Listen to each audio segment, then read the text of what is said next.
ఈరోజు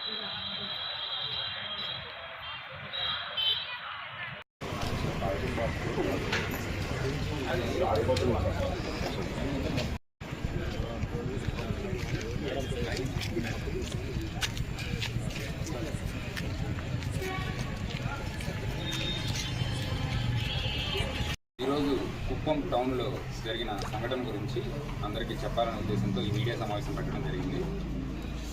ఈరోజు ఒక పెళ్ళైన జంట, ఇద్దరు మేజర్సే, వాళ్ళు ఇద్దరు కూడా మన కుప్పం టౌన్లో బిఆర్డి హాస్పిటల్ దగ్గర ఉన్నారన్న సమాచారంతో అమ్మాయి వాళ్ళ ఫాదర్, వీళ్ళంతా కూడా ఏ కొత్తపల్లి విలేజ్ గుడిపల్లి మండలం, అమ్మాయి వాళ్ళ ఫాదర్కి తెలిసి ఇన్ఫర్మేషన్ తెలిసి వాళ్ళు వెళ్ళి మ్యారేజ్ చేసుకొని వచ్చారని తెలిసి వాళ్ళతో మాట్లాడడానికని వచ్చి అమ్మాయిని పక్కకు పిలిచి తీసుకొని వెళ్దామని ట్రై చేశారు.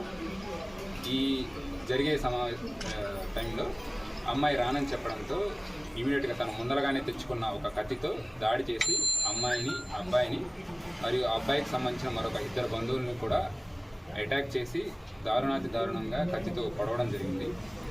బట్ అదృష్టవశాత్తు ముగ్గురికి తీవ్ర గాయాలైన దగ్గరలోనే హాస్పిటల్కి అందరూ చేరవేయడం ద్వారా ఇమీడియట్గా సిబ్బంది అంతా కూడా అవైలబిలిటీ ఉండడంతో అందులో సీరియస్గా ఇంజూరీ అయిన వాళ్ళకి ఆపరేషన్ చేయడం జరిగింది.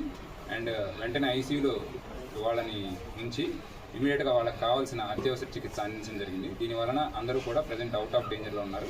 బట్ మరి కొంతకాలం వాళ్ళని అబ్జర్వేషన్లో ఉంచడం జరుగుతుంది.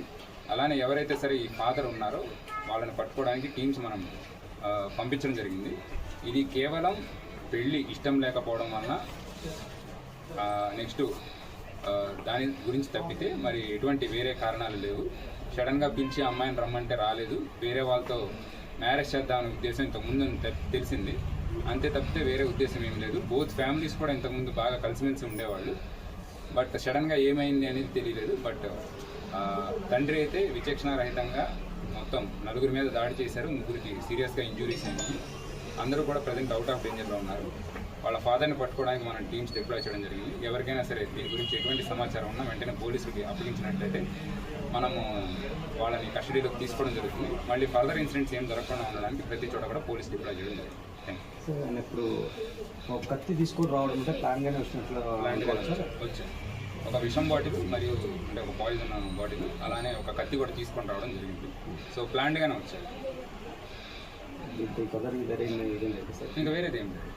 అందుకే ఆ క్లారిటీ. Thank you.